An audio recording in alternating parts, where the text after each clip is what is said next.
For over a decade, one coach has dominated women's figure skating. Olympic champions, world record holders, and careers that seem to end as quickly as they began.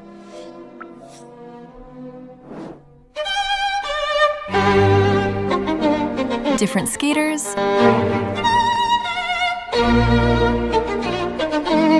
different outcomes. The same coach.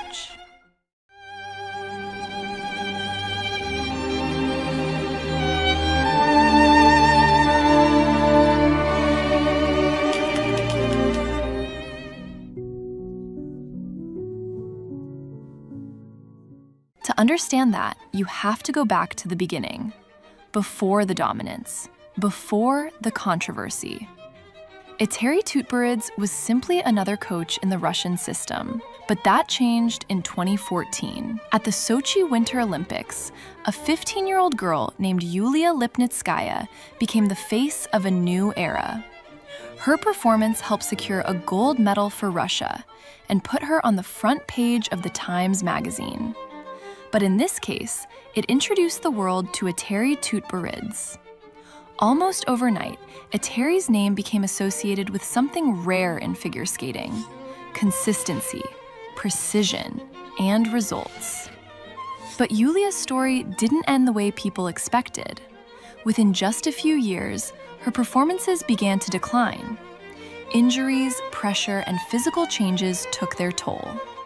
By the age of 19, she retired from competitive skating, and she wouldn't be the last.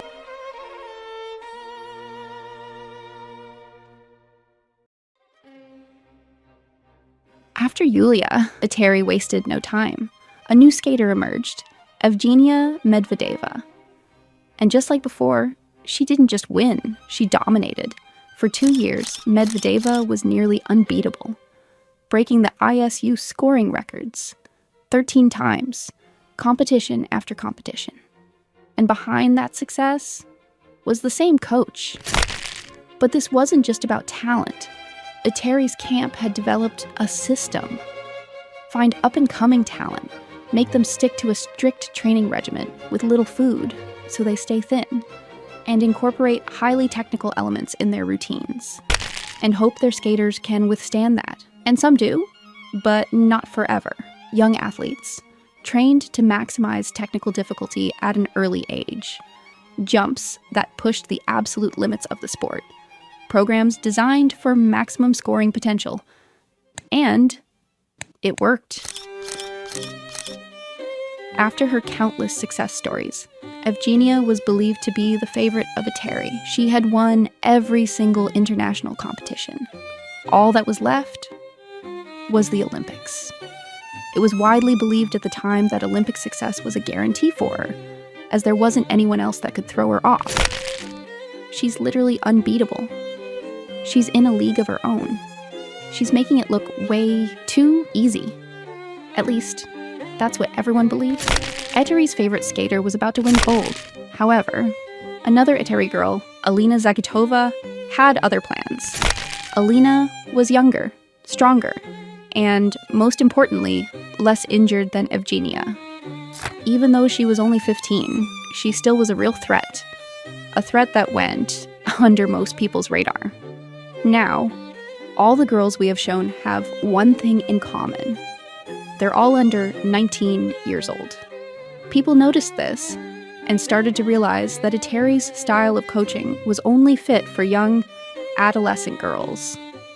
Etiri has never been successful in coaching a boy, and most of her skaters have retired very young, at around 17 years old.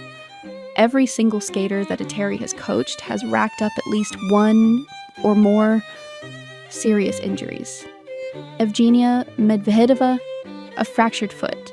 Alexandra Trusova, back issues and stress fractures in her foot. And Anna Sherbakova, she had a broken leg and still has knee problems to this day. Now, back to Evgenia. Half a year before the Olympics, she had a fractured foot. When she skated in the European competition, she lost to her teammate, under the same coach. Alina Zagitova was proving to be a real threat for the Olympics, and she snatched Olympic gold right from Evgenia But take a look at Evgenia's reaction after her performance, crying. Even before the scores were announced, she knew she had lost. Now, some may say these are normal tears. She just lost the chance of Olympic gold. But many fans started to speculate that it was deeper than this. Some believed Etiri had a huge role to play in this. Instead of consoling her skater, it looks as if she's scolding her. Evgenia then decides that she would leave Etiri and join Brian Orser. At the time, this was the first time a non-Russian coach was training a Russian skater. Etiri did not take this lightly. Instead of being the adult in the room and moving on, propped up by all the people slandering Evgenia, she decided to go on national television shows and launch a smear campaign. Etiri starts showing private messages with Evgenia and how she ghosted her. Etiri then goes further, declaring war on Brian Orser because she felt personally threatened by him. And what better weapon to use than the skater that beat Evgenia? In all of this, Alina is being used as a pawn used by Etiri to show that she is better than Orser, and that Evgenia leaving her for him was a mistake. Etiri was proven right. Alina wins gold, and Evgenia wins bronze, not even silver. A year on, Alina would announce her pause on figure skating at only 17 years old. This, in all but name, was her retiring due to her fading skating skills. Many fans hinted that the cause behind Evgenia's foot injury and Alina pausing her skating may be Etiri's training style. Her style included starving skaters, hard training sessions that would take place almost every day, and her ruthless nature in scolding her skaters when they did something wrong. Anna Shcherbakova herself mentioned that she would weigh herself non-stop during the Olympic season. Все возможные и невозможные вот эти вот диеты как раз. В общем, год я выдержала, продержалась в том весе. Some say her methods are borderline abuse. Others say they're necessary for the top level. But what actually is the top level? Etiri Tutberidze basically created this top level from scratch. In the 2026 Olympics, the score by Elisa Liu, which was 226.79, would only be fourth place, not even a podium finish.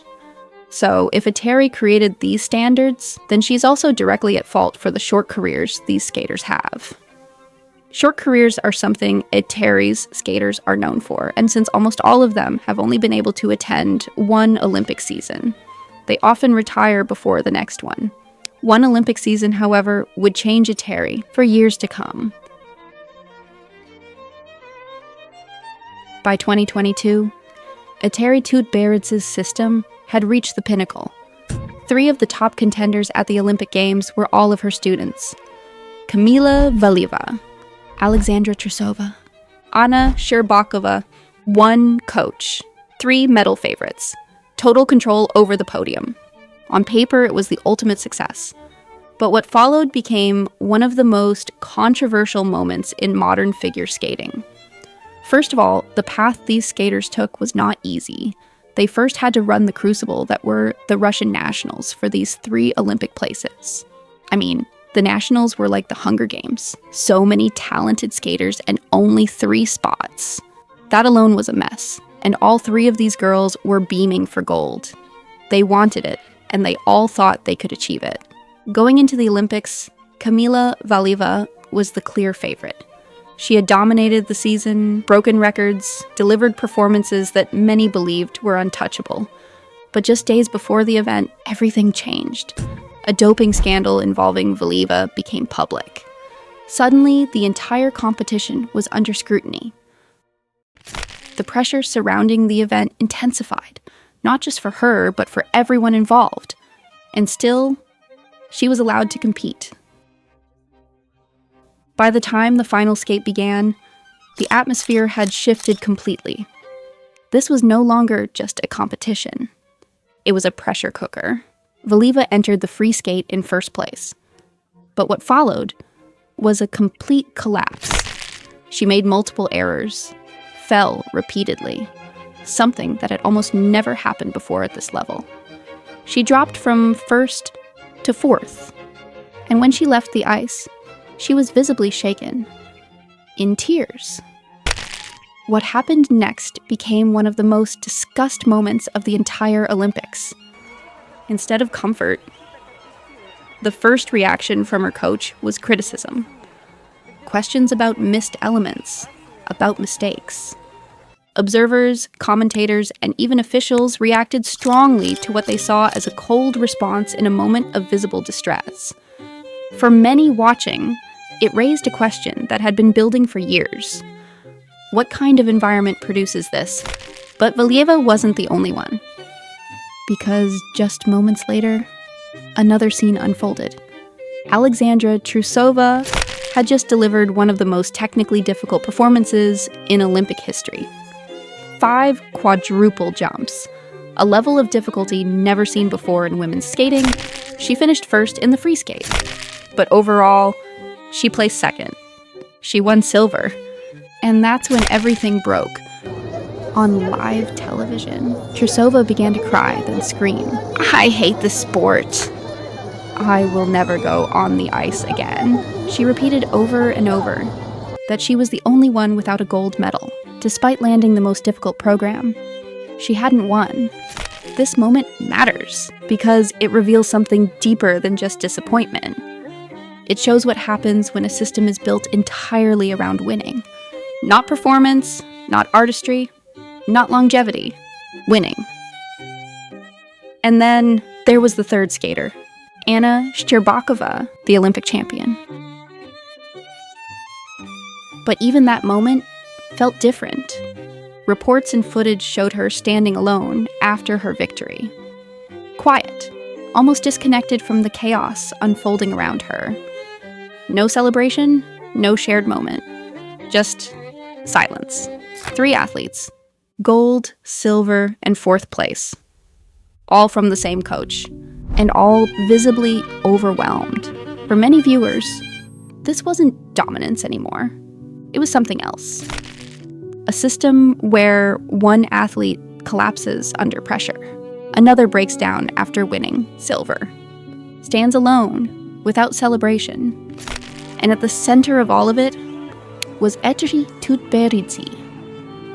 The 2022 Olympics didn't just showcase her success. It exposed the emotional cost of that success in real time. For critics, this moment confirmed what they had been arguing for years. That the system wasn't just demanding, it was unsustainable. That it didn't just produce champions, it produced pressure at a level few athletes could withstand. And for the first time, the entire world was watching it happen live. Because after Beijing, the conversation around Etiri Tutberidze would never be the same.